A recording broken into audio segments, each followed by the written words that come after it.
All right. Welcome, everybody, to a very interesting final. Very good final between two of the young stars of the WTA. Of course, we know all about Andreeva. She's been around for, this is, I think, probably a second or third season, this one, of her being known to the general public. Mboko, this is her second season. 12 months ago, nobody knew who she was. She was actually not even playing these events. She was playing challenges and W100 events. And now she's going for her third trophy in the last 6 months and getting closer to that top 10. So this is going to be a great match. Both teenagers, both same generation as Eala, same generation as Jovic, who's also playing right now. So there's a nice group of WTA players that are all coming up together. And these are two of them, and they're playing in big finals, which is great. On the men's side of things, that's what we need. We need a Fonseca, Tien, a Menchik. I mean, Menchik's playing now, so that's a good thing. But we need a Tien Menchik final in a 500 event soon, right? Because that's we need that on the ATP as well. Because on the WTA, not only do they have an established top 10, but they've got a great group coming through, and these two are part of that. But let's see who can get through. Mboko's got her knee strapped on the right knee. They're obviously both playing the Australian Open as well. But I'm excited for this one. This one's going to be awesome. Fonseca Feast, that's a great match. Let's get that match more often. Let's try and get that match as soon as we can. By the way, Menchik is up a set against Baez. And Jovic is about to start playing. So there we go. But I'm pumped for this one. This is going to be a great match. A great matchup. They've never played before. I don't even think they played in the juniors. I think we did this research yesterday. I don't think they played in the juniors either. So they have been around, obviously, the juniors at the similar times, but I don't even think they've played. Or maybe they have. I can't remember. Maybe they have played in the junior on the junior scene. But they haven't played on the WTA. This is their first meeting on the real tour. Oh no, they played once. Remember, it was in America in 2021. Andreeva won that in straight sets. So 4.5 years ago, and now they're playing for real. 18-year-old Andreeva, 19-year-old Mboko. They both right-handed. Both had very good junior careers as well. Very successful junior careers. Andreeva's best as a junior, she got to world number. She was world number 1 back in 2023, just before she broke out. She was the number 1 junior before she broke out in that Madrid tournament. And Mboko was number 6 in the world at her best in the juniors back in 2022, at the end of 2022. So, again, both of them, high-ranked juniors at the same time. Again, part of the same generation. Eala is also a part of this generation. Valentova is another player, a part of this generation. Jovic, as I mentioned, is also, as one of their, I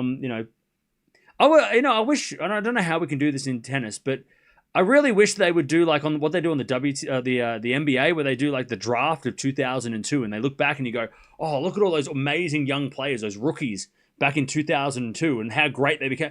I wish we could do that in tennis. How many of the rookies from 1997 to 99 with Federer, right?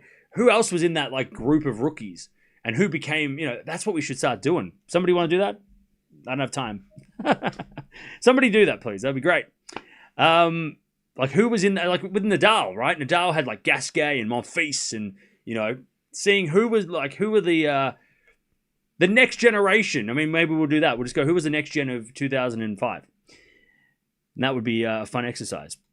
But yeah, other players in this part of this generation, Maya Joint, also a part of this generation. Marchenko, who we watched the other week, she's a part of this generation. Emerson Jones, who's playing in the juniors right now. Fruhvirtova, both of the Fruhvirtova sisters, who are dropped down the rankings, but they are both also part of this generation. They're just behind Coco. It's almost like the players behind Coco she is. Coco for so long was the face of the next generation, but now she's sort of turned, 21, 22. She's sort of almost, her and Nisimova in their own generation, and then there's a group coming behind them, like Alcaraz and Sinner, right? You got Alcaraz and Sinner, But then you've got these like young guys coming back, you know, the new next gen, you know, the next gen. But I'm excited. This is going to be fun. Hopefully Mboko's knee doesn't affect this match. But how are we doing, chat? What's going on? Are we ready? By the way, 24 hours from now, I mean, this time tomorrow, we'll be watching the Australian Open. So, yeah. Day one's pretty mid, though. I've got to be honest. There's not too much going on tomorrow, but you know, but we watch it anyway. We have to start the tournament with day one. Also, apparently there's a mixed doubles showdown going on right now with mixed doubles players. This has nothing to do with the definitely has nothing to do with the Grand Slam. I think it's just a fun round robin thing with a bunch of doubles players, which is cool. At least there's doubles players involved. You know, you give the doubles players the limelight. She's had the knee brace into the quarterfinals, hadn't affected her. Okay. Good. Good to know. All right, here we go. Big clash. Big clash. I would say probably one of the bigger clashes of so far. We've had, you know, Gauff Swiatek was obviously a big clash. We had Bencic Swiatek, big clash. We had what other clashes have we had this week that have been like top tier clashes? Maybe not like I'm not talking about. I mean, Sabalenka Keys again, another top tier, top 10. You know, big battle. This is up there. On the men's side, we've had like we've had some. Have we? Demonor? Did we though? I don't know. On the men's side, I don't think we've had any. I mean, Demonor Hurkacz, but Hubie's not. I mean, Hubie is better than his ranking, but he's Keys on Mboko. Did we have that? Did we? Oh, we had that this week. Yes. But on the men's side, though, I don't think we've had any like real matches that have been like top. I mean, no, we had Musetti Bublik has been the biggest match so far. That's the top 10 clash. That's been the top tier clash. But other than that, I mean, that was the bottom of the top 10 for, that was 5 versus 11, right? Tsitsipas Fritz, I mean, again, Tsitsipas, I'm talking like players that are like top 10 or just outside. Yeah, Musetti Bublik's probably the biggest, by ranking, is probably the biggest clash we've had, right?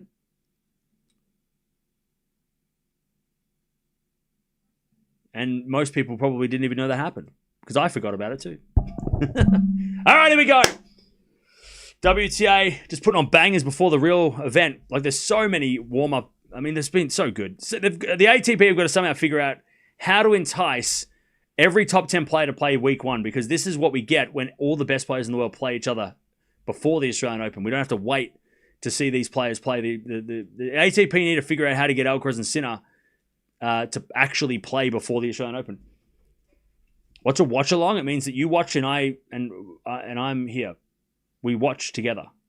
All right, 15. I love 15. Andreeva wins first point of this final. As Mboko serves the fault, second serve. By the way, Mboko, one of the best serves, one of the biggest serves going around. This might be a banger. I'm hoping so. Be great to get a pre-Australian Open epic. She serves the fault, second serve. Like this deserves. This deserves our attention. Basically, it is an important clash, not just for the Australian Open, but for the 2026 season, because these two could be playing in some of the biggest matches on the tour if they. I mean, especially on Mboko, if she becomes, the player that we were hoping, right? Love 30. I mean, this could be a quarterfinal at a Grand Slam this year at some point. It could be a semi-final of 1,000, right? I mean, that's what this could be. It could be a future rivalry. It could be the new, Sabalenka Gauff or Swiatek, right? 15-30. This is the first of possibly many, good rivalry. I mean, this could be the first of many matchups between these two as we get a backhand return out of the backhand of Mboko. She comes to the net. Andreeva with a pass. Mboko with a great volley. All right, 30-all. Australian Open prediction video coming. I'm not doing a prediction video for the Australian Open. I'm doing a bracket instead by popular demand. I'm doing a bracket. And that'll be coming out later. Future world number ones, maybe. As a return, goes the backhand of Mboko. Backhand out from Andreeva. Mboko Oh, Andreeva hit the tape. It nearly went over, but it didn't. The Australian Open starts tomorrow. 40-30. Mboko serves again.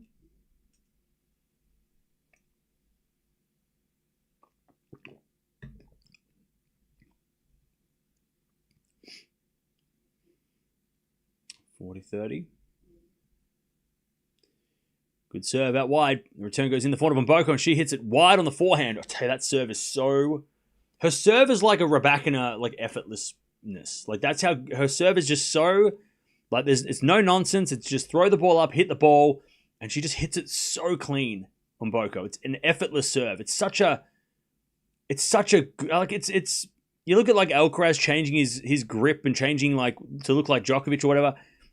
That's not why he did it, but changing his service action, and then you see like players that just don't know, like the timing of everything is just so off. But then you watch like Mboko, and Raducanu is the same. It's just such a simple serve. It's throw the ball up, hit the ball, and it just is so clean. Like the timing, they get the timing right. There's just, what a great serve. Anyways, backhand rally. Zhang's the same, right? Just like a no-nonsense serve. The ball goes up, and I'm going to hit it. Like, they really do. Chef's kiss, exactly. All right, that goes out by Mboko. And we get the deuce. It's just such a simple thing. Simple serve. Another great serve down the tee. 182. Backhand now goes in the forehand of Andreeva. Has Mboko backhand on the stretch. Andreeva, inside out backhand. Good shot. Mboko in the net. Advantage Andreeva. I think what I want to see from Andreeva this year as well is a calmer mentality. Like she definitely last year, there were matches towards the second half of the season especially where she would lose her cool and then lose the match. I think that comes with time. As Mboko serves an ace down the tee. There we go. She could serve the most aces this year on Mboko if she serves this way.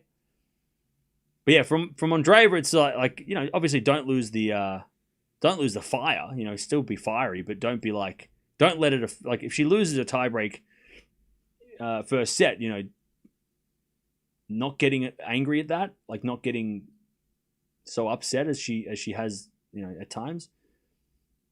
Is there a forehand rally? Down the line now from Andreeva to the back of Mboko. Andreeva backhand. Goes wide. And it's advantage on Mboko. Why can't I show the match? Because that's illegal. But I can tell you what's going on. Or watch it on WTA TV. You can get WTA TV. Which is a great source for...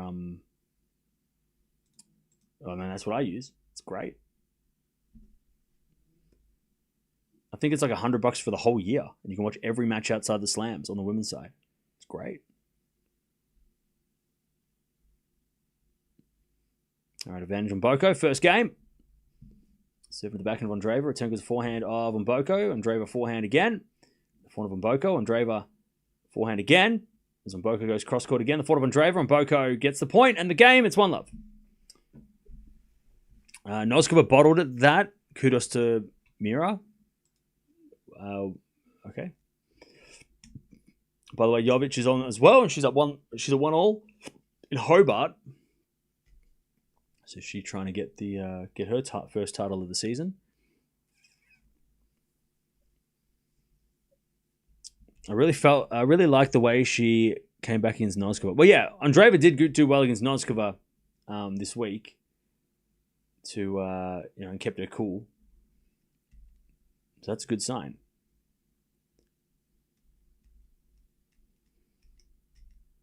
I hope the Tennis Channel puts this match on after the Menchik versus Baez match. They're probably going to put Jovic on, realistically, because Jovic is American, and the Tennis Channel show the Americans most of the time. So they're probably going to show Jovic, even though this is out of all the matches today, this is probably the biggest match out of all of them. I don't think on the men's side there's a bigger match than this, but then it just depends on who you want. I mean, Jovic is going to be the biggest match for Americans, right? But this definitely has. This is. I mean, for a tennis fan, this is a scout match, right? This is a research match. It's a homework match. we're going to take mental notes of these two because they're going to play in the future. And when they play in a Grand Slam final in sometime in the next decade, potential or a semi-final, we'll be like, hey, remember when we watched them in Adelaide? What happened that day was important for the future. 4-1 to 4-1 rally.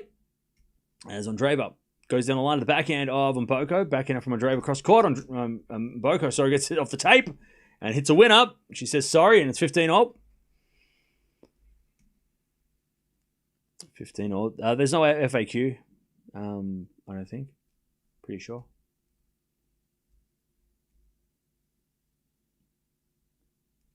Yeah. I mean, yeah. The only reason I can't show the match is because it's illegal. Trust me, if I could do it, I would. But I can't because I'm not allowed. There's a 4-1 cross court. Into the forehand of Andreeva. Good shot down the line. Mboko puts up a lob. Andreeva forehand again as Mboko backhand cross court. Andreeva gets it to the forehand of Mboko. Forehand from Andreeva. Down the line. Mboko backhand cross court. Andreeva with a slice in the net. It's 15-30. Nice hitting from Mboko. Rooting for Andreeva here. Nice.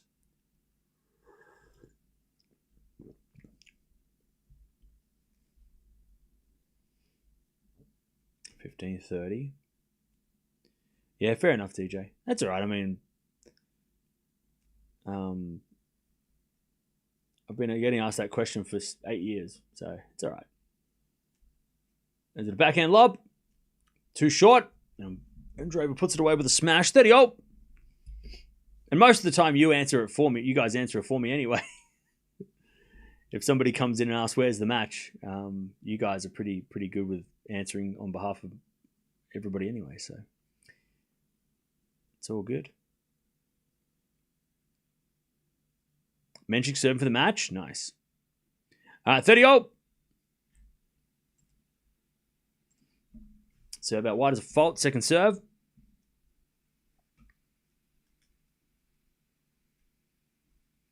Second serve into the forehand of Mboko. Backhand now from Andreeva in the net. 30-40.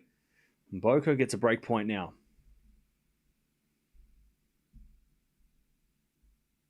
30-40.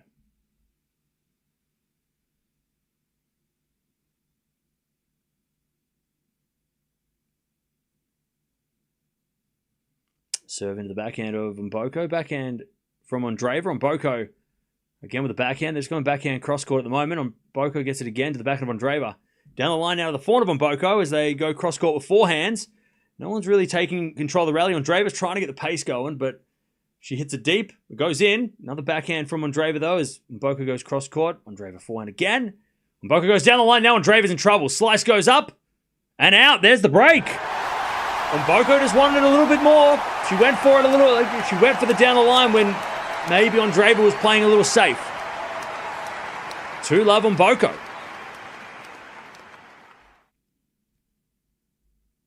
Mboko is technically American. She was born in the USA. Okay. You tell that to all the Canadians. You ask the Canadians if they want to, give Mboko back. I mean, you've got enough players. Half the top 10's American. You don't need another one. She was born in Charlotte, North Carolina. But how long was she there for? Was she there for a year? Was she born there and then they got on the plane the next day and flew to Canada? I don't know. I don't know.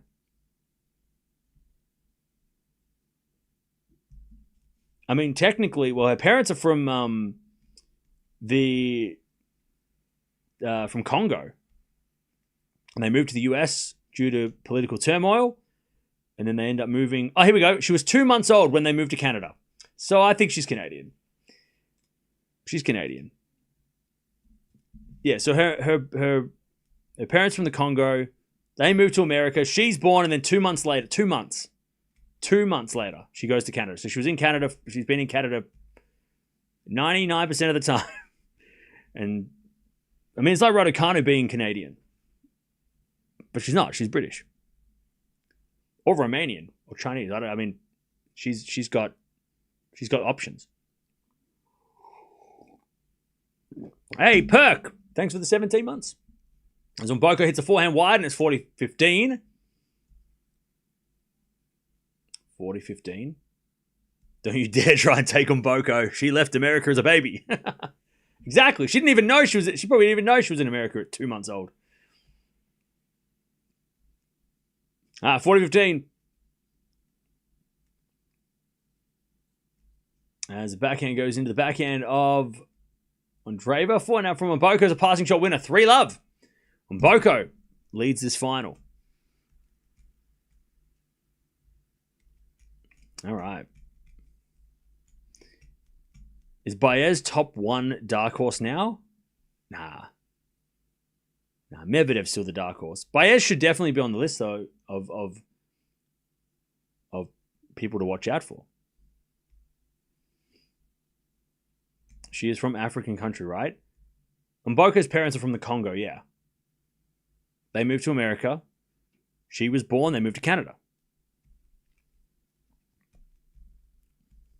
All right, here we go. 3-love.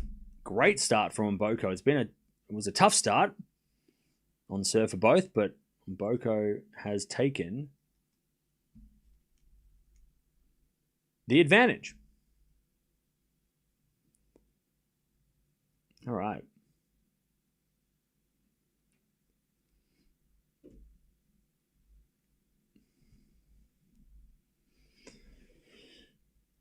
Baez wants to go 3 sets. Did he break back? Ooh, Menchik. Nervous. He's nervous going for that, trying to get the win.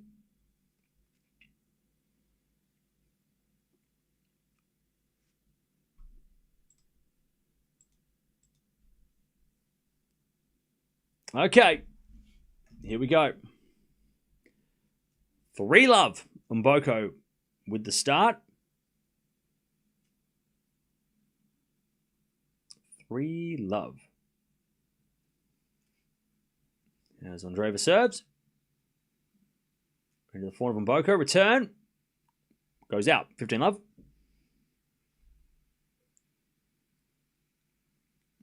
15-love.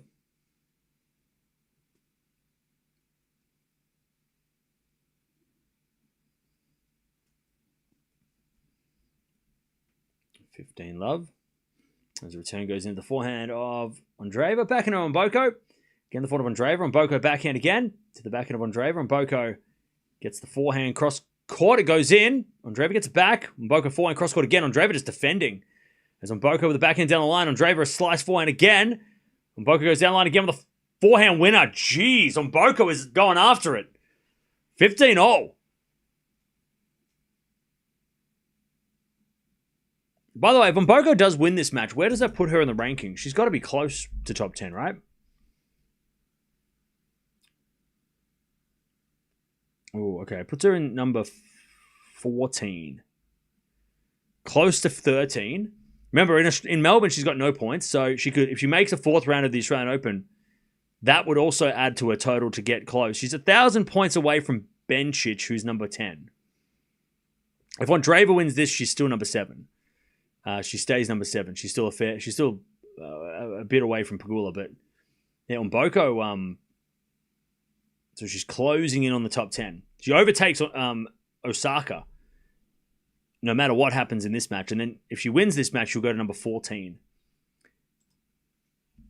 She's got nothing to lose until I don't think she played I don't even think she played a WTA event until midway through, maybe Wimbledon last year was her first. Was her first WTA event? No, Miami. She played Miami as a wild card, lost 2nd round. Rome was her first big event where she made it through the qualies and she lost to Gauff. Then she played Roland Garros. Roland Garros was the tournament that she that's the first time I remember seeing her. She came through the qualies, she lost in the 3rd round to Zhang. As a quali, that was a huge deal. And then Wimbledon, she went through the qualies and made the 2nd round. Again, huge deal as Andreeva holds. And it's 3-1. So yeah, so she really doesn't have any... Miami 2nd round, that's not really that much. Rome 2nd round, she hasn't played Indian Wells. She hasn't played Stuttgart or Madrid or Charleston, right? She didn't play any, like Dubai, Doha, didn't play those tournaments last year. So she's got a lot of points on the table. She does have points that she's going to lose, but she's got like 75 points to lose from winning titles 12 months ago, right? 12 months ago. She skips the Australian Open qualies because she was 300 in the world or whatever. She plays Rome, a W7. 12 months ago, she was playing a W35. 300 in the world and a W35 in Europe.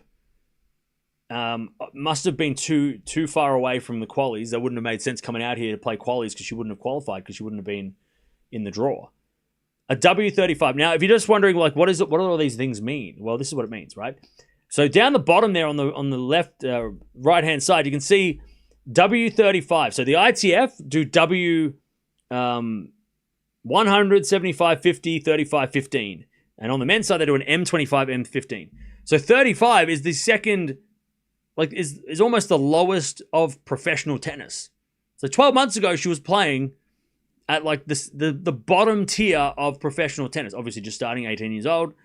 But really, like, that's why last year was so, people don't realize, or maybe they have, but they, forgot that she started last year winning a bunch of titles, but obviously they were so small that people didn't pay attention. It was only when she won Canada that was like, oh, wow, she's so good. But 12 months ago, she was grinding, and then look what's happened. Now she's top 20, seeded at a Grand Slam. She's on the way to top 10 if she keeps going. I mean, it's like, and she hasn't gotten any handouts, right? People kind of, some players get like a wild card, and they're like, oh, well, if they didn't get that, that wouldn't have mattered. She's done it the right way. I mean, there's no right way. If you get an opportunity, you make it count. It doesn't matter.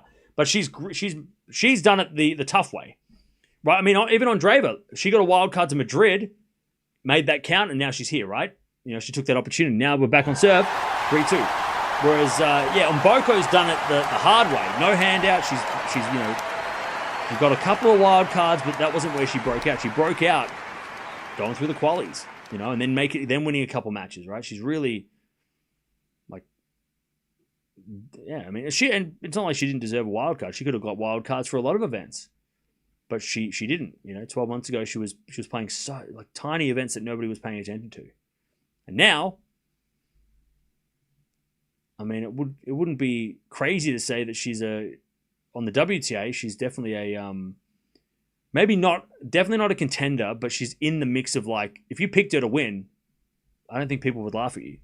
If you picked her to win the Australian Open, they'd be like, oh, unlikely, but also, okay, yeah, maybe. She's probably in the same category as maybe like a Noskova for, like, who's going to win the Australian Open. She's in that same kind of level, I think.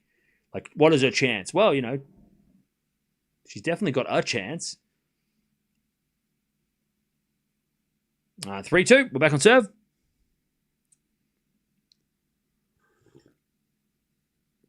Yeah, Mboko looks all right. She has her knee strapped, but that's that's about it. I would pick her before Pegula and Keys to win. Really? Okay.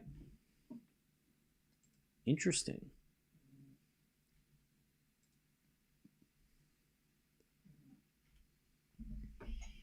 All right. 3-2.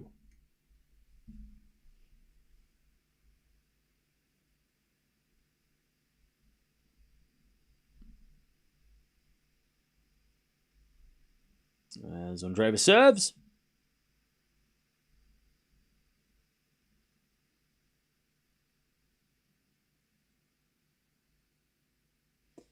As that goes in the net by Mboko. 15 love.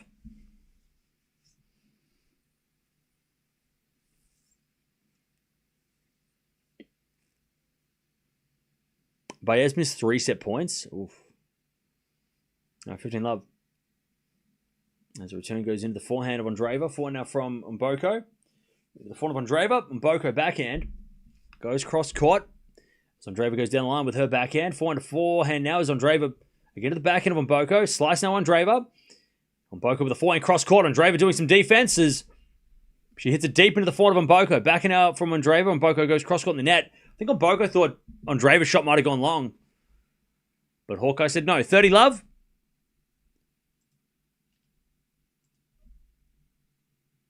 two young heavy hitters. Mboko has more movement, but Andreeva is more skilled. I would say that Mboko is definitely more aggressive and going for her shots, like she's making Andreeva move more, but Andreeva's got better movement. Like, I think Andreeva's is better defensively, which is why this is turning out to be a really good contrast, really good clash. Even though they're very similar in the way they play, but Mboko's just a little more aggressive, and Andreeva's a little bit better defensively. And Andreeva's doing the running. Backhand goes in the net, though, 30-15. Like, Andreeva is doing a lot more work. She's working a lot harder for the points.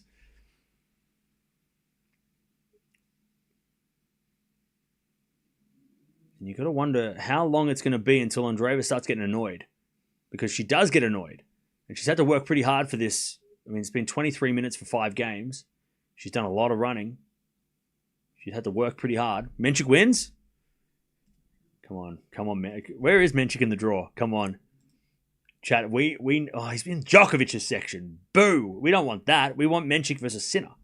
Or Alcaraz. Backhand slice. Into the backhand of Mboko. Andreeva backhand to the forehand of Mboko. Mboko hits it wide, and it's 40-15. Menchik Djokovic 4th round is not what we want. No, I mean, as a tennis community, we need a 4th round, and we're not going to get it at the Australian Open. We need a 4th round between Sinner and Menchik. Because Menchik Djokovic is cool, but also beating Djokovic is not the future. You got to beat Sinner and Alcaraz.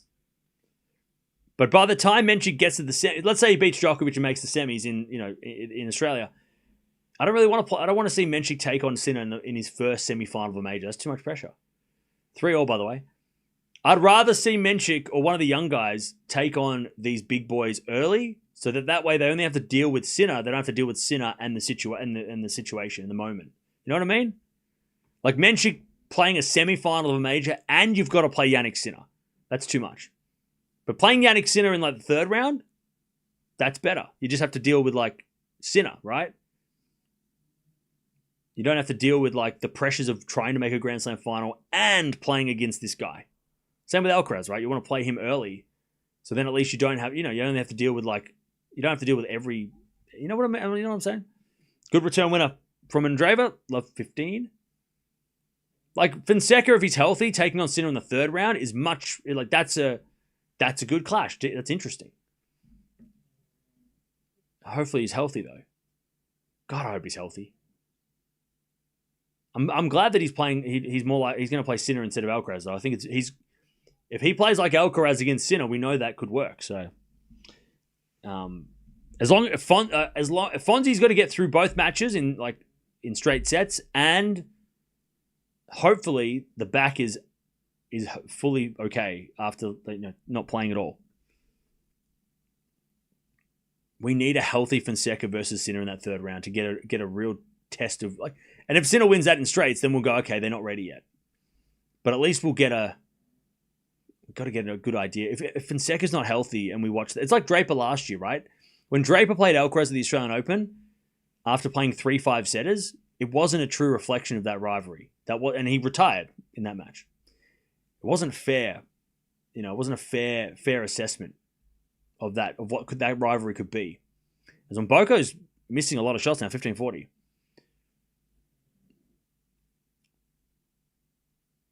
Also, we need Fonseca to play Sinner because then all the people that think Fonseca is nobody and too hyped, at least if he plays Sinner, if he loses to Sinner, fine.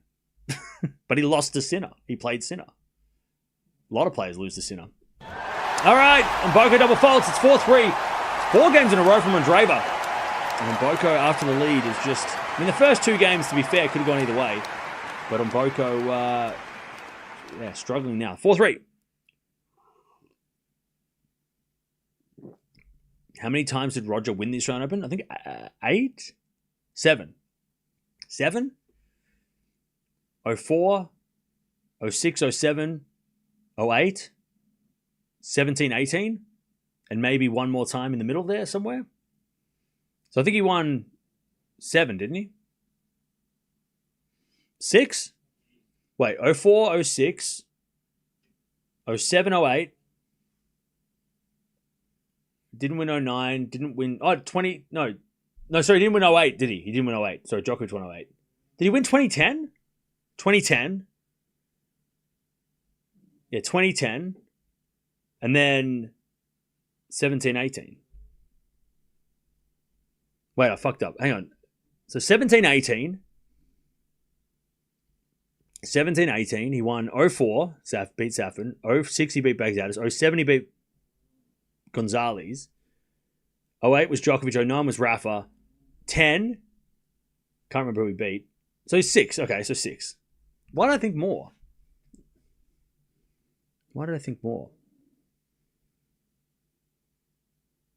I know I think he had the record until Djokovic won like 1 million. All right, here we go. 4-3. Yeah, Federer. Who did Federer beat in 2010? Did he beat Murray in 2010? Is that when Murray cried? Was that Murray 2010? Yeah.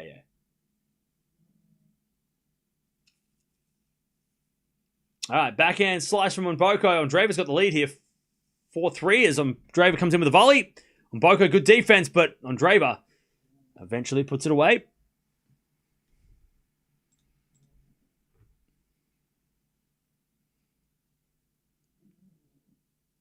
All right. And that's what Andreeva has. She has the experience of doubles to play to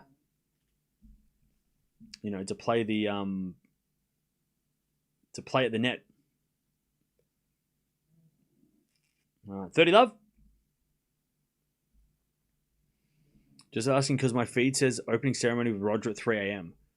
Yeah, Federer's playing a doubles match tonight. I'm thinking we watch that. Because I really just... Like, when are we ever going to watch Roger Federer play with Agassi? So I think we might watch that as a fun... It's not... I mean, it is a fun exhibition, but it's like... It's a unique exhibition, too, because it's when are we going to see Roger? When are we going to see Agassi play a doubles match again? When are we going to see Leighton? Rafter, he doesn't play exhibitions that much, so it's actually like... It's kind of... Like, I feel like we got to watch it just for the fun of it. Is it a double fault 40-15? Like we gotta watch it because it's just such a big deal. It happens. I think it's coming up in like 5 hours.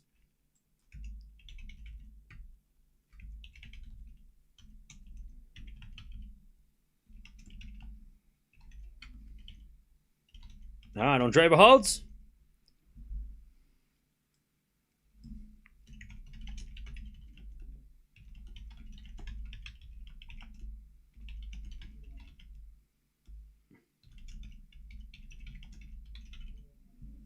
Yeah, we'll definitely tune into that one.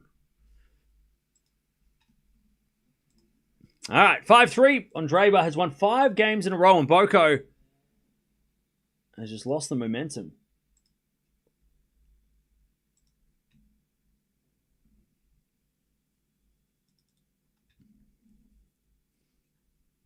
As the backhand slice goes in, love 15 Andreeva. Forehand slice the backhand on Mboko. Backhand on Andreeva down the line, but it's in the net. It's 15-0. 15-0. All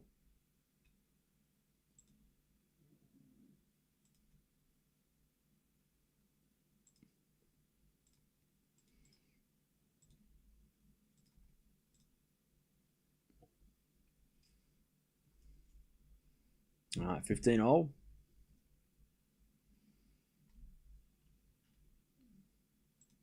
As Mboko serves a fault. Second serve.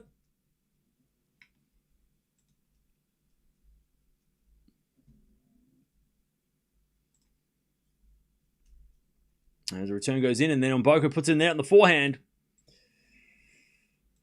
All right. 15-30.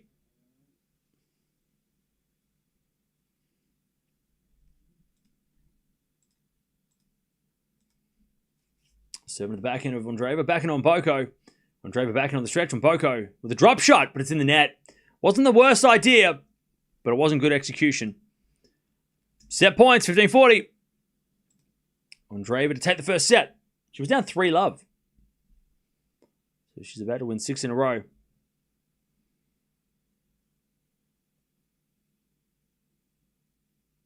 As the return goes in the net. 30-40.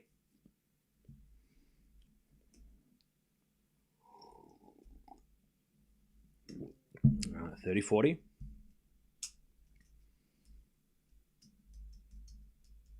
Still set point.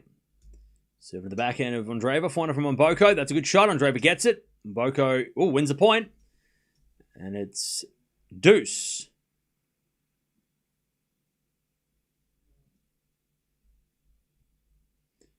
All right, deuce.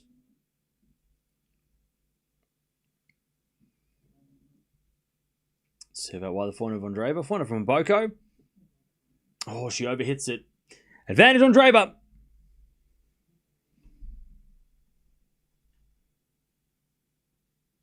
Advantage Andreeva to take the first set. Return goes in the backhand of Mboko. Point from Andreeva.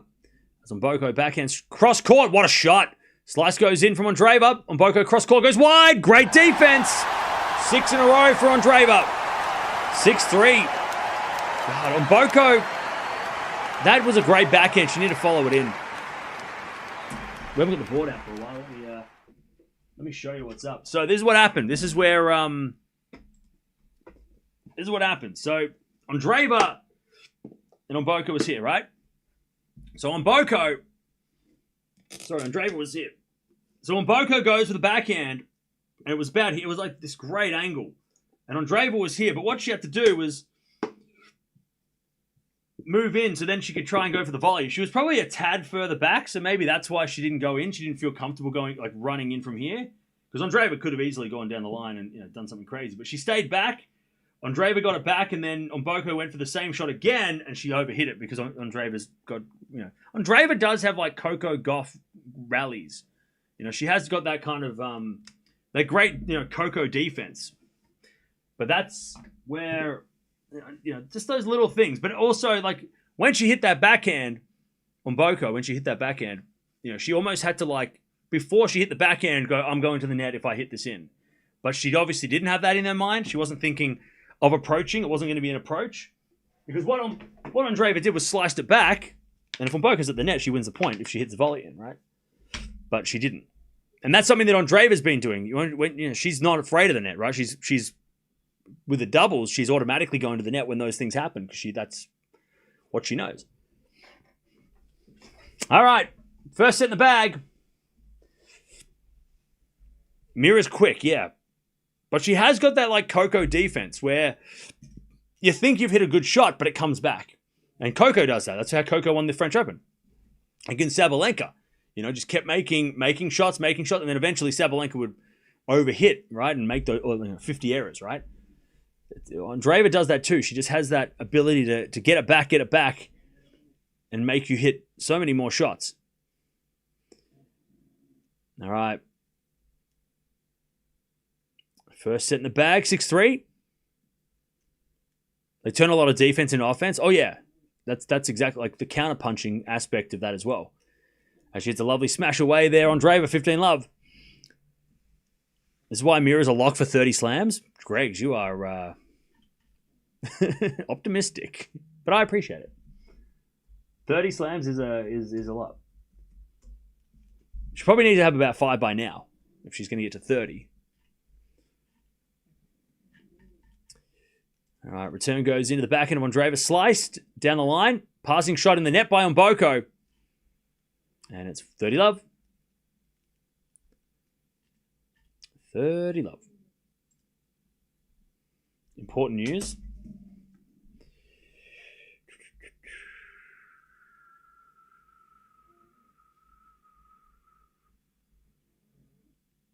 Oh, yay! Dash has got Australian citizenship. Let's go. Yay. Good work. We love that. That means she can play team events, I think. Hell yeah. 30-love. That means her and Joint can play Billie Jean King Cup and all that stuff. I'm pretty sure. Pretty sure. Unless is there a 2-year rule? Maybe there's a 2-year rule still. Maybe. Either way, that's so good. So good. Love that. Officially an Aussie. Officially an Aussie. Hell yeah. Love that. Love that. Oh, Dash is not on Twitter. I was going to retweet it, but I can't. All right, 40-15. Hell yeah.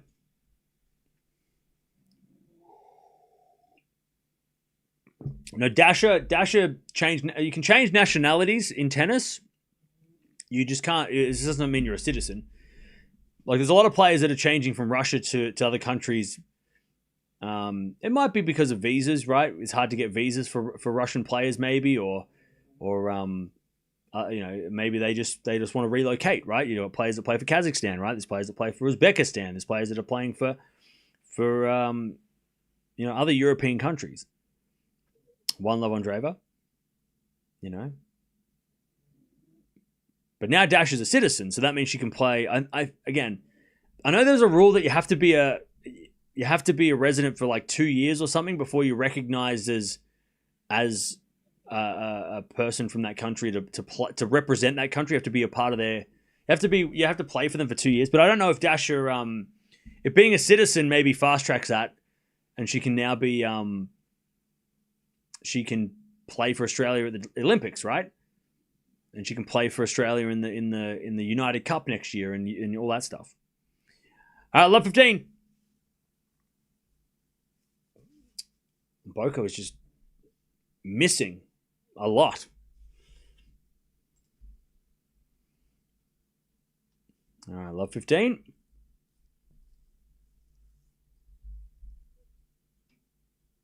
As Andreeva comes in and puts it down the line, slice goes up, but Andreeva puts away the smash. Love 30. And Andreeva is just too good. Just too good.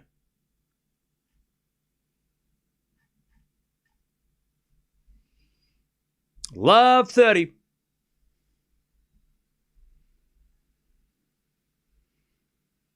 Oh, wait. Did Blokst is into the main draw? Because Kazo... That can't work. If you retire in the qualies, you forfeit... That can't be right. Because he retired in the qualies, so isn't he ineligible? Oh, apparently not.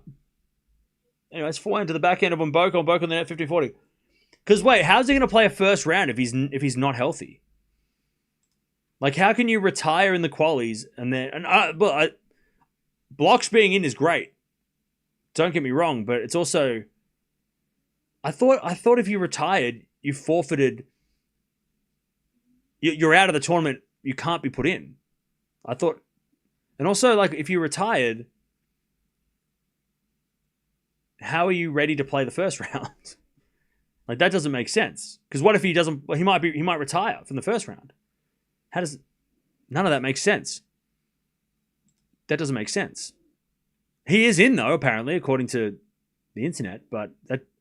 And I love to see it, but I'm also like, well, how does that work? Andreeva breaks. 2 love. That doesn't make sense to me.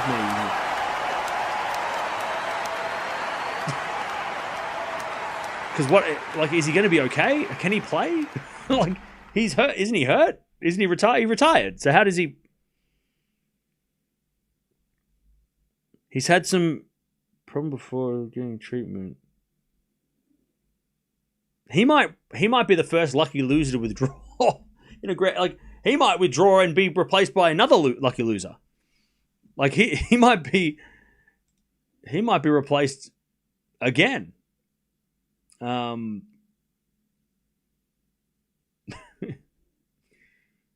Yeah, look, I love to see that he's in there because he's one of the young guys that everyone's paying attention to. You know what I loved yesterday in that weird Red Bull exhibition thing they had yesterday? I love that Budkov was in there. I love that they gave him a platform. That was so cool. I didn't watch much of it, but I saw that he was there, and I'm like, oh, hell yeah. Like, they're giving this kid, a chance to represent, they're giving a couple of young kids that opportunity to be a part of these. They're not just picking Alcaraz, Sinner, and all the big names, right? They're giving, I'm like, hell yeah. That was so cool to see.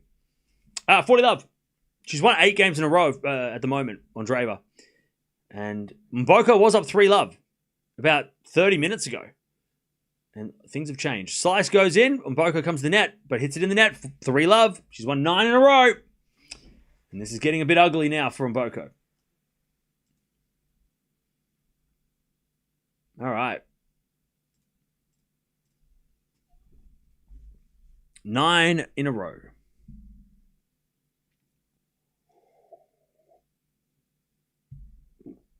All right.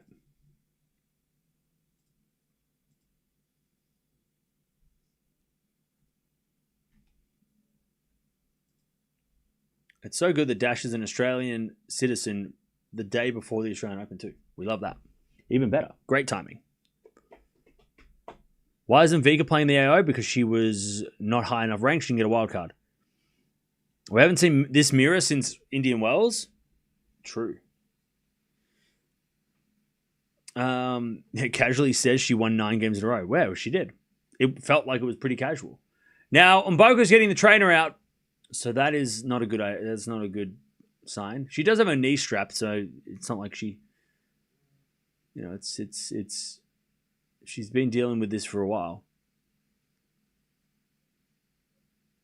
Yeah, you got Jovic playing over in Hobart. I mean, it's been a good. They're not treating the knee. They're checking her blood pressure. So maybe she's just not feeling well. Mirra has turned a teen now without tantrums. Well, not this week.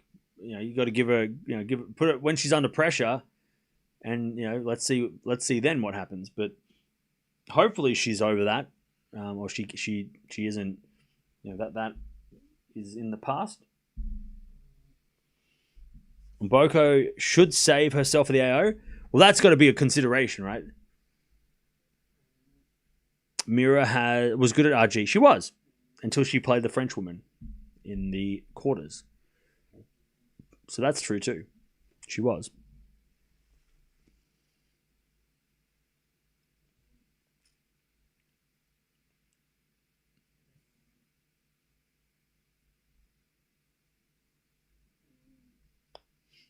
All right.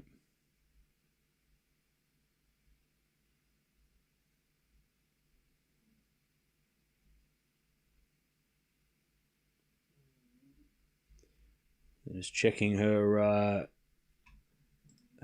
blood pressure and everything on Mboko.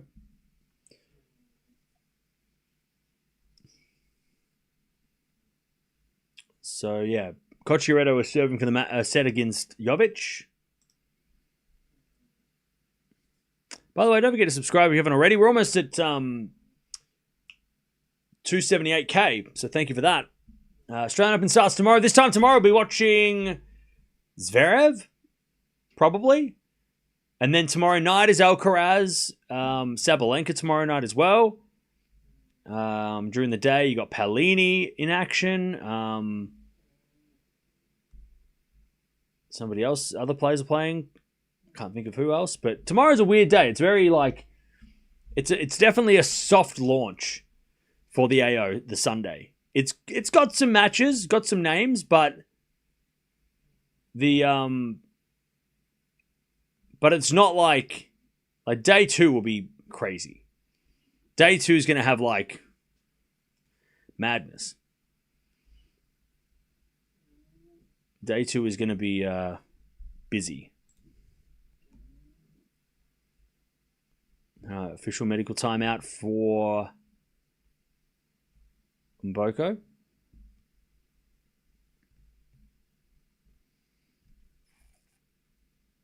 Dasher said now she can focus on the tennis. Love that. Love that. I mean, there's probably and we probably don't not realize this as much unless you watch her vlogs. But she probably doesn't go into it, right? But yeah, I mean, being a citizen, now she can go apply for a house. Now she can apply, probably the bank stuff's easier, right? Being a citizen will help her so much in all the day-to-day stuff that we deal with, that we take for granted by living in countries, most of us living in countries that we were born, or at least countries that we've resided in for a while, going for a bank account, even just like getting a phone number, like all that kind of shit that we all just take for granted, she can actually do now. She'll have an Australian passport. That will help a lot. She doesn't have to like go, well, I'm Russian, but I am Australian. She can just be like, I'm Australian. She doesn't have to when she's flying around the world, doesn't have to, the work visas she has to get, she can say, well, I'm an Australian. Like all of that shit just becomes so much easier. Now that she's a citizen. So I can understand that, like, now she can focus on the tennis because, there's probably a whole lot of stuff that we don't know about, that we take for granted, that she's had to deal with. And not just her. I mean, there's a lot of players that have to deal with it, with different things like that. But, all the real life stuff, all the, just the normal day-to-day stuff that we all take for granted will now become easier. I mean, probably getting a house is probably, like, I'm just trying to think, like, it's already hard enough for Australians to get that kind of shit, but for somebody who's not got you probably would be, if you're trying to get a rental or you're trying to get anything, they're like, well, you need a bank account. Okay, well, how do I get a bank account if I'm not Australian, if I'm not a resident or I'm not a citizen, right? I don't know. I mean, I know I had a visa in the UK, so I got help with that, and even then it wasn't easy. So, like, I mean, so good. And she hasn't been playing the greatest tennis, in the last 6 months, but you can think maybe that's because, while she was traveling the world trying to play professional tennis, she's also trying to figure out how to do all this shit from afar, like trying to find a house while she's in another country, like it must have just been an absolute mess. All right. 3-love. Andreeva. She's won 9 games in a row on Mboko. Mboko has, she was up 3-love and then just had a medical timeout. Seems like she's not feeling well. Not feeling the best. As we're back in a backhand rally. Slice down the line from Andreeva. Eala's not playing. She's playing Monday. Backhand rally. She's part of this generation though, so that's why I got confused. As we're backhand now from Andreeva. Backhand slice from Mboko. Andreeva comes to the net with a winner. Love 15. Love 15.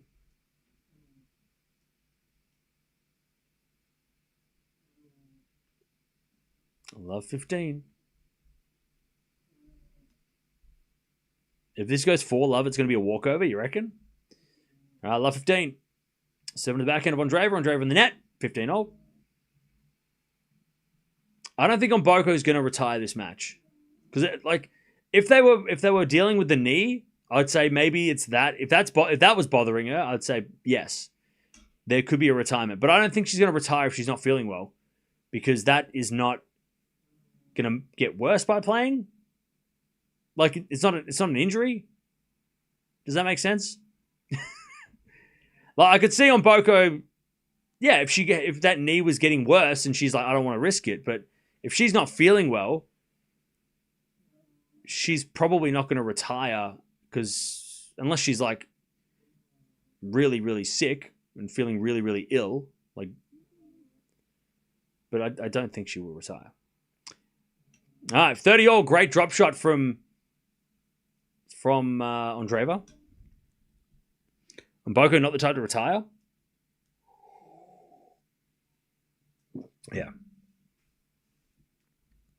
You act like she doesn't hire people to do that for her. Who, Dasha? I don't think Dasha would have... I mean, from the vlogs, you don't see personal assistants hanging out in the background. She doesn't seem... I mean, you act like that she does have that. From what I can tell, she doesn't seem to have somebody organizing... Like, she doesn't have a personal assistant. I don't think so. I mean, unless they're remote. Maybe. I don't know. Anyways, deuce.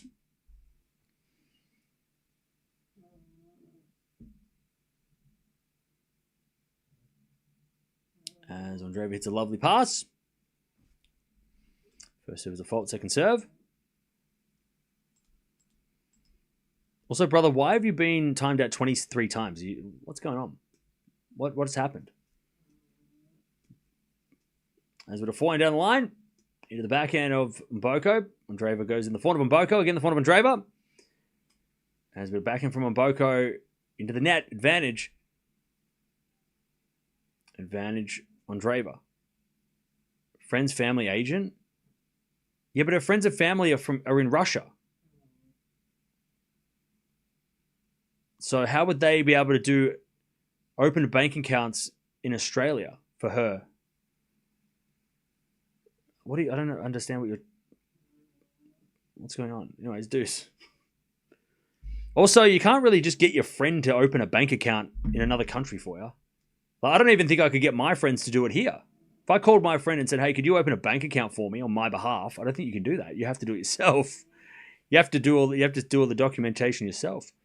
I can't get my friend to get a rental unless they own the house and they give me, and I rent it off them. I don't think I can get a rental, them to go do a rental on my behalf. I don't know. I don't think that's a thing. Not in Australia anyway.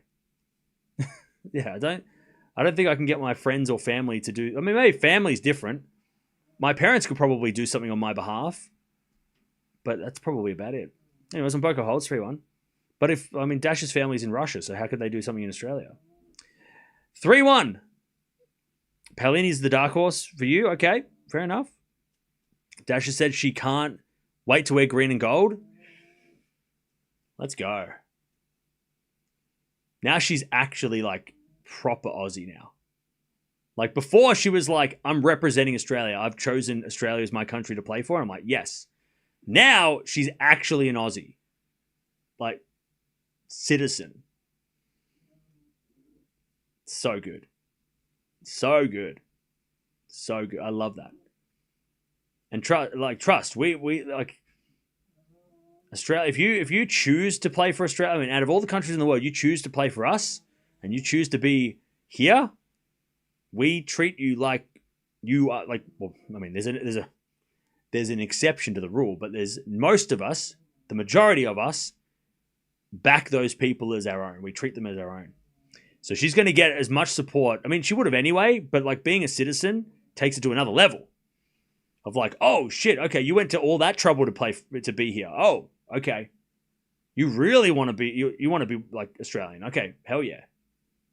Like she's going to get crazy support. More crazy support. 15 love. Is it a forehand now from Andreeva? That's a pass. Nope, it's not. Oh, and Andreeva slipped, dropped her racket, and then had to catch the ball. Mboko got lucky. 15-0. By the way, Mboko just broke that run of games after a long, long time. You know, Andreeva, she nearly rolled her ankle. Ooh, that could have been ugly.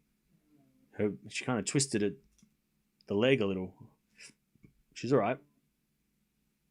Her wife is not Australian. Her partner is also Russian. 15-0. Serving to the front of Mboko. Back in Andreeva. Mboko gets on the stretch, puts it up. And then a forehand cross-court winner from Andreeva. 30-15. Kyrgios is a rare example of what? I'm pretty sure Keegs was born in Australia, wasn't he? He didn't go through his parents are like, I think his dad's Greek and his mum's Malaysian, maybe. I think that's what I remember reading. But Kyrgios was born in Australia, so that's different. He's been Australian the entire time. I mean, look, I'm not saying that if you play for Australia, people love you.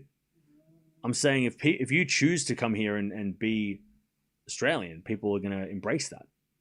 Most people. There's obviously people that are going to be angry, but those people are also, you know, they have their reasons, I guess. Kyrgios was born in Canberra. Yeah, I'm pretty sure. So that's different.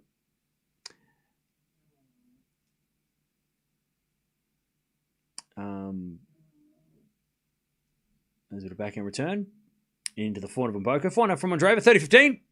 Mboko backhand cross court. Andreeva definitely being more aggressive since going down early in the match as that goes wide by Mboko, 40-15.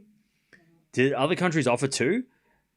I don't know. I don't know if Dasha had like other countries to consider.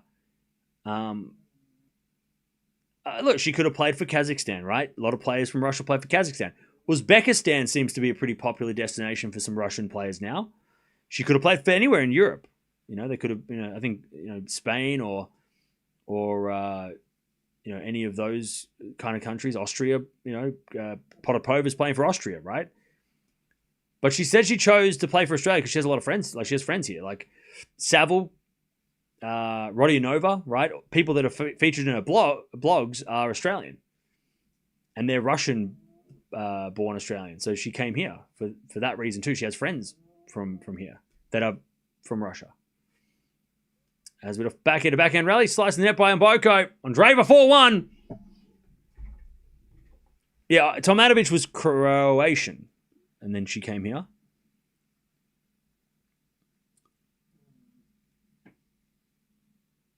Does she even live there? I think Tomatovic resides in America, but she definitely is.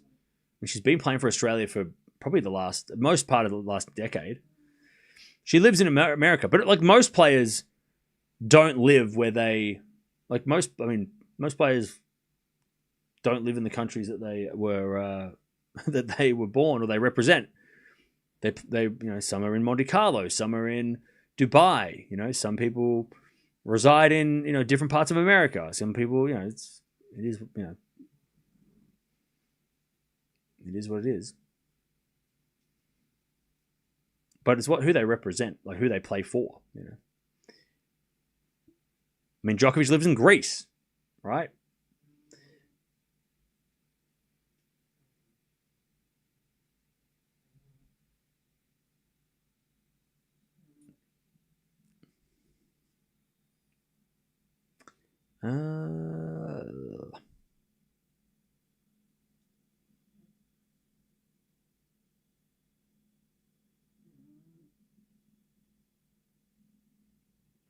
All right. Who's Dasha? Daria Kazatkina.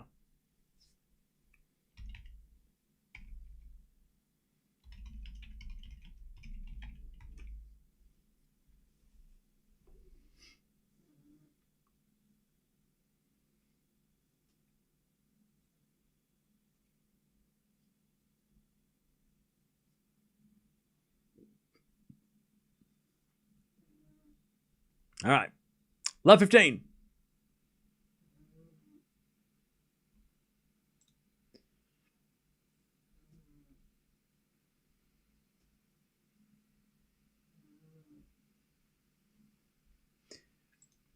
By the way, the term dark horse doesn't refer to, it's not the color, if you're wondering. One person is asking. It refers to somebody unknown, mainly to betting. That's where the origin comes from. It's not based on the color of anybody's. It's not based on their complexion. So referring to Raducanu as anything like she is a dark horse, it means she's an unknown player. That's what it means. Has nothing to do with skin color. Not everything does. Love 40.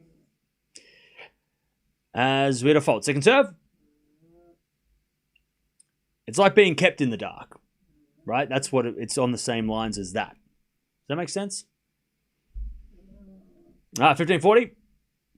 Like it means unknown.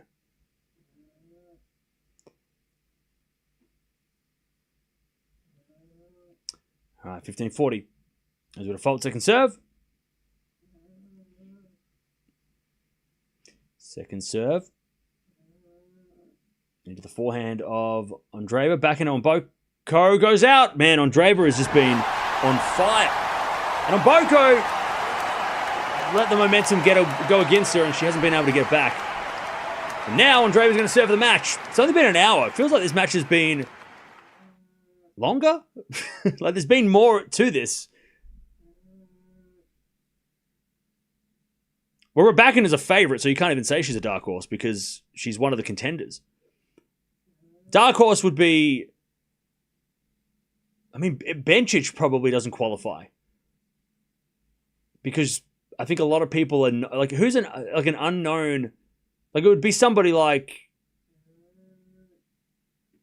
I don't know, one of the non-favorites. I think if you're a top 5 favorite, you probably can't be considered a dark horse because people know who you are. People are going to bet on you, right?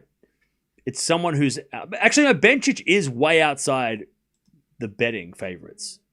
I remember because I put a bet on her, $5 on her because she was paying like 200 to win. I was like, holy shit! All right.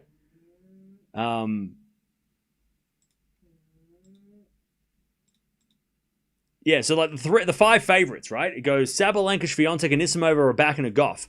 So none of them can be considered a dark horse. They're the favorites. Then you've got, in this order, Andreeva, Osaka, Pegula, Mboko, Bencic, Mukova, Keys, Kostyuk. Palini's down there too. So like Palini would be a dark horse, right? Because she's an unlikely champion, an unlikely winner. Not that her winning would be the biggest shock of the world, but she's not considered a favorite. She's considered somebody as a big underdog pick. As that goes out 30-0.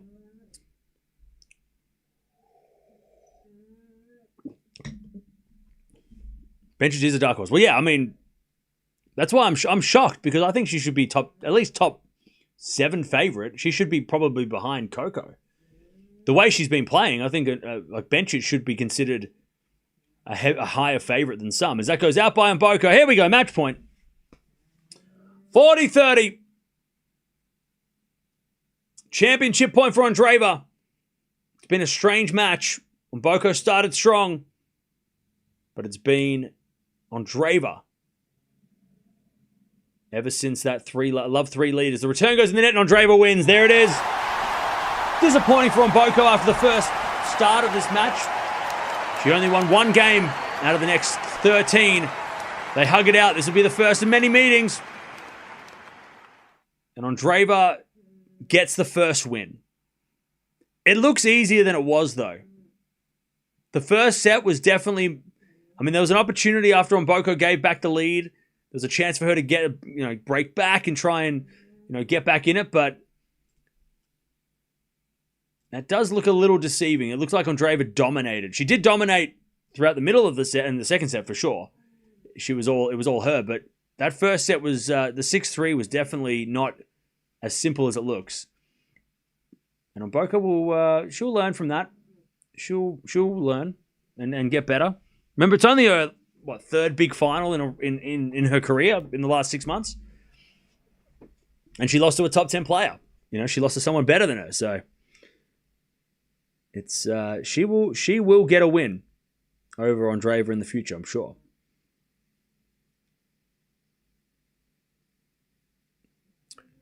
All right. By the way, if you are leaving, don't forget to sub on the way out. We've got Federer doubles match coming up later today, and then of course the Australian Open starting tomorrow. All kicks off tomorrow. Could be nervous, but doubt she will win this year. Who's that? Jovic in trouble? Yeah, I'm looking now. She's down a set and about to go down a break. Her Montreal was fantastic. Oh, yeah. One of the best runs of the year. Last year. Andreeva has really nice personality also. Oh, yeah, she's super fun. Dark Horse is a player who has shown good form and considered a threat to the major, but hasn't won one yet. Yeah, I mean, it's somebody who... I mean, yeah, it's somebody who's not a favorite. Like somebody who's outside the top favorites, right? An unlikely champion is probably the best. Like Keys last year, unlikely champion, right? But not out of this world, like crazy. Like we weren't going, oh my God, how did Keys win? That's crazy. No, we already knew that she could do it. But the way, but at the start of the week, we weren't thinking, oh, Madison Keys is going to win the Australian Open. It was Sabalenka, right? Bencic is kind of in that same bracket this year. She's had a good start. Remember, 12 months ago, Keys had won a tournament, won Adelaide, right? She won Adelaide. She won. I think she played well the week before. She won the United Cup with America, right? No, did she? Can't remember. Did she play the United Cup or did she play the other tournament? I can't remember. Either way, Keys was on the radar as like, hang on, she could do something there, but she wasn't. Not many people were considering her to win because you had Sabalenka, Swiatek, Coco. There's a lot of other players. And I think Bencic is probably that player. Her winning wouldn't be out of this world, but she's not. But she'd have to do what Keys did, right? Beat all those great players in a row, potentially. Federer starts in 5 hours. Andreeva is a serious contender for the AO. I mean, Andreeva's we haven't been speaking about Andreeva since Wimbledon, and now it's like, where does she fall in the mix of this? Because Anisimova, Sabalenka, Swiatek, Gauff, Raducanu, Andreeva, Bencic, Osaka, right? Who else am I missing? I mean, who else is there? Like, there's about 7 different people that are. I mean, Sabalenka the favorite, but there's definitely like a lot of people that are considering. I mean, you could pick one of 10 players, and you might be right. I don't think it's as straightforward. I picked Sabalenka because I think she's going to come back and win it. But if she's out, then it opens the door. Keys, I mean, yeah, Keys could go back to back. Who knows?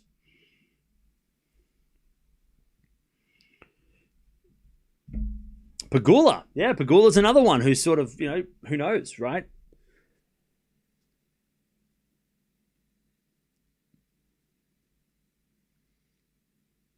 Medi for the win. I mean, he could win on the men's side. I hope we get him playing Alcaraz. All I want is Fonseca Sinner third round and Medvedev Alcaraz semi. That's all I want to see. If I get those 2 things, I'll be happy. Sinkeraz final, okay. Like, I don't really care. We've had Sinkeraz so many times. If it doesn't happen in Australia, I wouldn't be mad. But if it happens, I won't be mad, right? But I want to see. I really want to see on the men's side. It's so hard, like because obviously Sinner and Alcaraz are the favorites. I really want to see them play certain players before we get to that Sinkeraz match in the final potentially. Yeah, Fonseca versus Sinner third round. Maybe Shapo quarterfinal with Sinner would be an awesome. Maybe Shapovalov, Shelton, winner play Sinner. Because I think them on a hot day could be fun to watch against Sinner. And then Medvedev, Zverev, winner plays Alcaraz in the semis. That's what I want to see. Medvedev, Zverev, which is a great rivalry. Winner plays Alcaraz. And maybe Bublik, Alcaraz in the quarters, because why not? Even though De Minaur, I mean, Bublik might have a better chance against Alcaraz than Demon. So if you want to see a better Alcaraz match, maybe it's with Bublik. Because I really don't want to watch De Minaur play a quarterfinal and get everyone's hopes up. Sorry, no, he doesn't get everyone's hopes up. He doesn't talk himself up. Everybody talks him up, and then they go and they're like, hang on, he lost. I thought he was supposed to win. And it's like, yeah, because you don't watch tennis. Like last year when everybody thought that he was going to beat Sinner. And you're like, who told you that? Oh, the TV told me that. Everybody told me that. Yeah, but you don't listen to the TV. Of course, they're going to promote De Minaur. And then he got beat, and everyone's like, well, that sucked. And it's like, yeah, you should have been here. Remember the start of that match chat? I said, I don't want to watch this. And then he started losing. I'm like, this sucks. And people were confused. Why did it suck? Because it's never been good. I don't want to do that again. I'd rather De Minaur lose to Bublik in 5 in the 4th round, and then we get a good quarterfinal with Alcaraz. Rather than going through the heartache of him playing Alcaraz again. We saw it the other night. It was not good. And that was a practice. We don't need Sinner De Minaur ever again. And I'm kind of don't want Alcaraz De Minaur either. We're getting to the point where I'm like, no, Demon versus no one else. I'd rather Demon or Djokovic. Give me Demon or Djokovic before Demon or Sinkeraz. Give us Djokovic, which is weird. Why would you want him?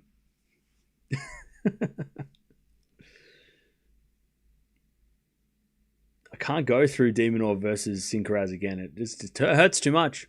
And if it's a quarterfinal, we have to watch it because I've just made that rule that we have to watch everything from the quarter. He's got to play fucking Berrettini the first round anyway. Like, he's got to get through Berrettini first. That's going to be epic. I am excited for that match. Berrettini versus De Minaur first round is fire. So that is fire. I mean, FAA, I know I've overlooked him, but FAA versus Medvedev, winner plays Zverev would be interesting. But I really don't want to see FAA Zverev.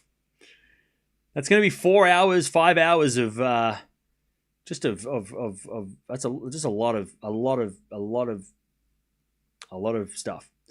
I'd rather see Medvedev Zverev because they have that quirky like beef or rivalry too. They're not friends, but they don't hate each other, but they're also like, I don't know.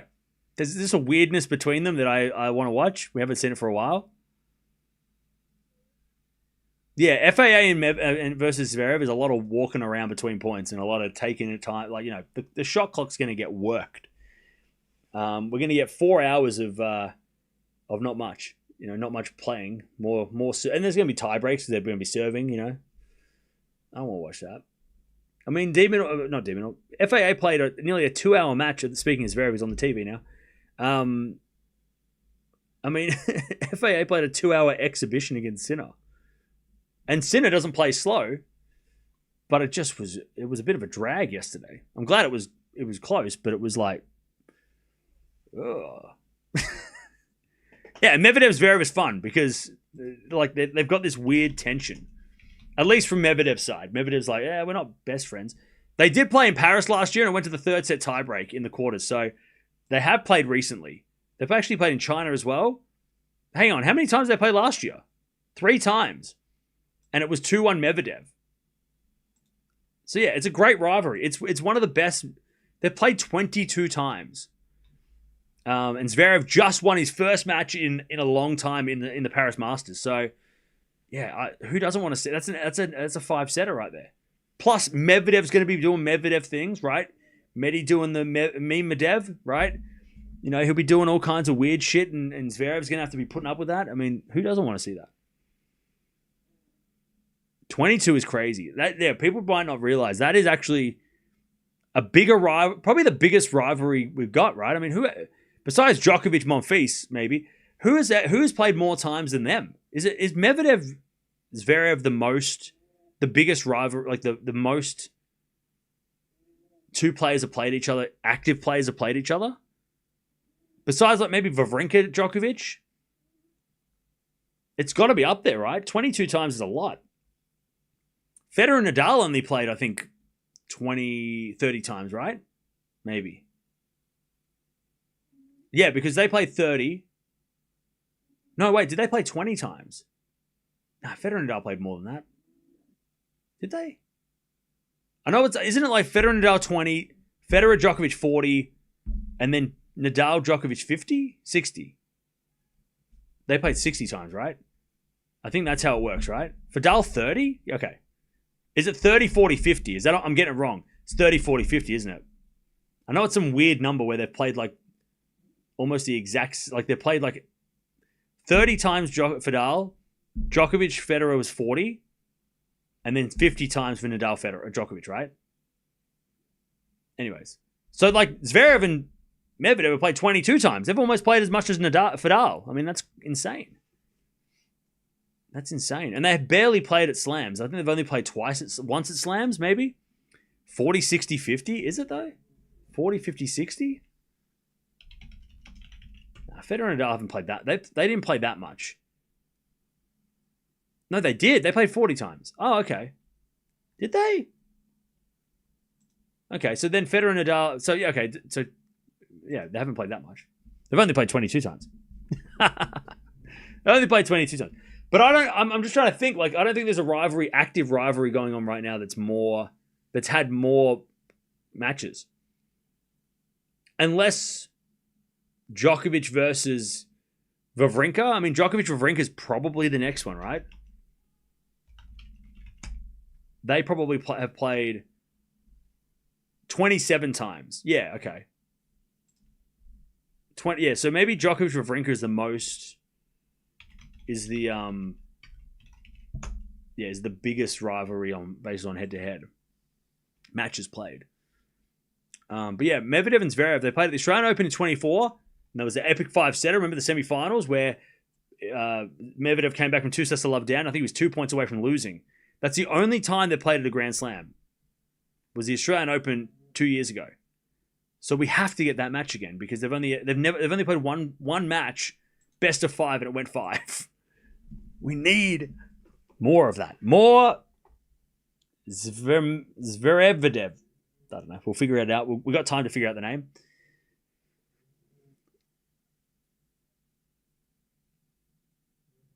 All right. By the way, Cocciaretto's up setting a break against Jovic. She is winning the match so far.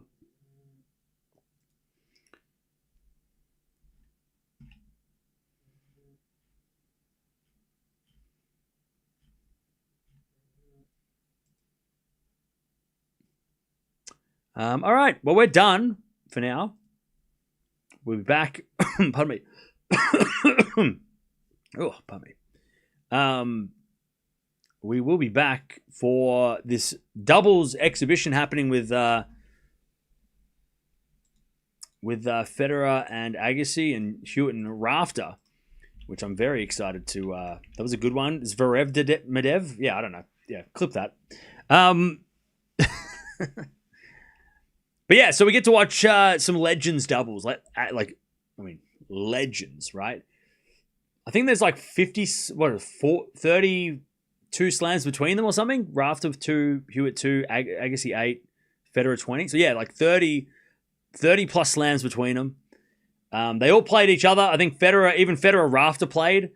Hewitt Agassi played. They all played each other. Like they all played each other back in the day. I think Federer Rafter. I think Rafter has a winning record over Federer, 2-1 or something. Because he got him just before he retired. Rafter retired as Federer got good, so Rafter got the lead. But yeah, we'll talk about that in the next when we watch it later. I'm excited. Leighton is my hero. So I mean, if it wasn't for Leighton in the 2000s, who knows if I would have even played tennis? So, who would have known if I watched tennis? I would have probably still played, but he was an inspiration to an entire generation of Australians, tennis players, and also athletes, sports from other sports. But I'll see you later. Thanks for hanging out. It was a shame that we didn't get the epic 3-setter that we would look like we're going to get to start the match. But Andreeva too good. The experience of Andreeva definitely shone through after she was down 0-3. She came back and she won 12 of the next 13 games to take home the title in Adelaide. And she is definitely on that list of maybe not contenders, but if she won the Australian Open, would we be shocked? Probably not, because we know she's going to win a slam eventually. I'll see you guys in a few hours. Also, plenty of content coming out over the next 24 hours because we got the Australian Open coming up tomorrow. So if you're not coming back later, I'll see you tomorrow.